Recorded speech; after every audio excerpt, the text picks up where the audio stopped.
الحمد لله رب العالمين وأصلي وأسلم على سيد الأولين والآخرين وعلى آله وأصحابه ومن تبعهم بإحسان إلى يوم الدين. Alhamdulillah, we are in the last second third of Ramadan, last part, the last night. Today's the 20th night.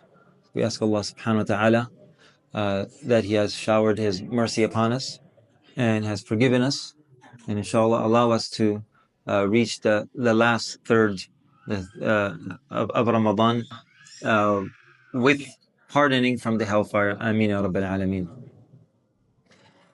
Allah subhanahu wa ta'ala in the Qur'an, He gives us hope. He talks about positive things, and then He also makes us afraid. He wants us to fear Him, and He talks about the punishment of disobedience. And Allah subhanahu wa ta'ala, He says it Himself. ذَلِكَ يُخَوِّفُ اللَّهُ بِهِ عِبَادَهُ يَا عِبَادِي فَاتَّقُونَ. We're going to read this ayah in Surah As-Zumar. That these are the things that Allah subhanahu wa ta'ala frightens His servants, so they may gain taqwa, fear of Allah subhanahu wa ta'ala.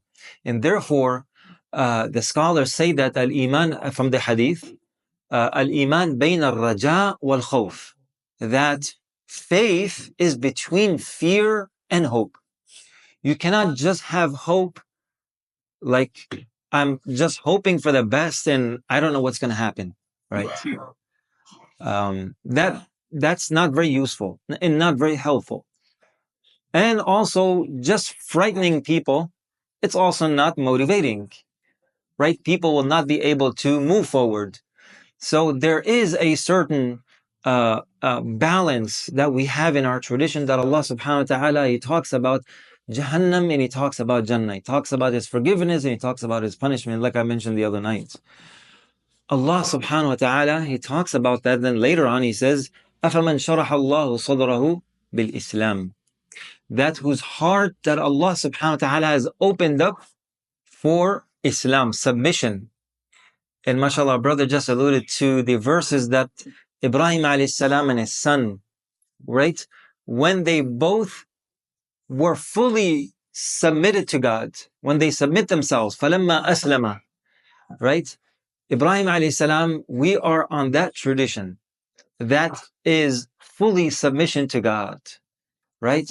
When a person submits to Allah subhanahu wa ta'ala and submits, فَهُوَ عَلَى نُورٍ مِّن رَبِّهِ, then he is on guidance from the nur of Allah subhanahu wa ta'ala. That nur that Allah subhanahu wa ta'ala opens the heart to see things, because a lot of people see a lot of things, hear a lot of things, but they never get it. It never gets into the heart, right? And Allah subhanahu wa ta'ala, فَوَيْلٌ لِلْقَاسِيَةِ قُلُوبُهُم مِّن ذِكْرِ اللَّهِ, that those hardened hearts, a woe unto those hearts, right? Wail, it's a place in Jahannam, but it's also to warn, and it's a harsh word that Allah subhanahu wa ta'ala uses. فَوَيْلٌ لِلْقَاسِيَةِ قُلُوبُهُم مِّن ذِكْرِ اللَّهِ, from the remembrance of Allah subhanahu wa ta'ala.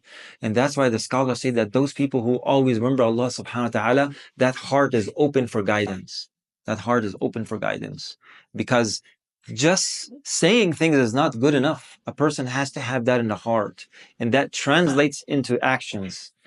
So both coordinations are important, and therefore, subhanallah, we see people, so many conversions to Islam in this past year. Just they don't know anything about.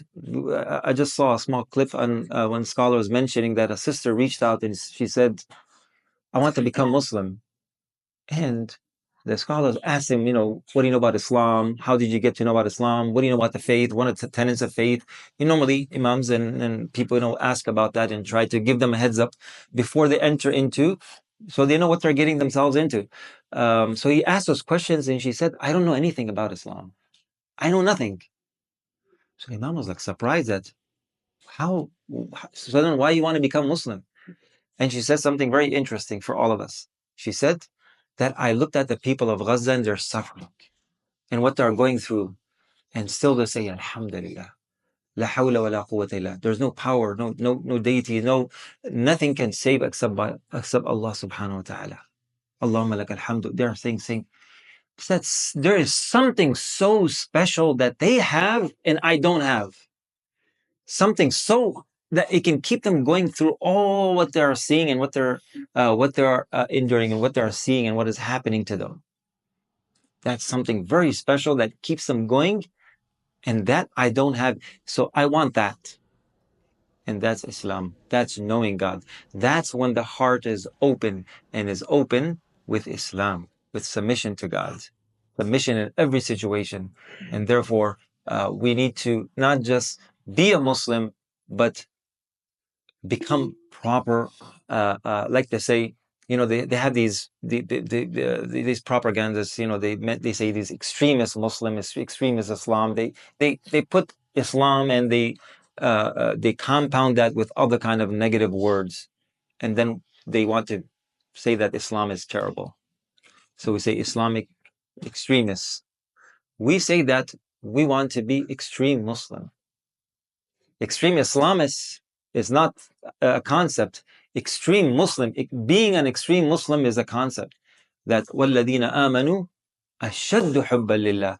Those who love Allah, they are extreme in their love for God. They're an extreme love of their tradition. They're an extreme love of the practices that they do, and they connect with that. They're an extreme in remembrance of Allah subhanahu wa ta'ala. So may Allah subhanahu wa ta'ala allow us to have our hearts open and to see the beauty of Islam, and to see the beauty of the small little actions that we can do, and that translates into the nur that people can see, and inshallah, and also they can follow that submission to Allah subhanahu wa ta'ala. Ameen ya Rabbil Alameen. Sallallahu wa sallam wa baraka ala Sayyidina Muhammad wa ala alihi wa sahbihi ajma'in.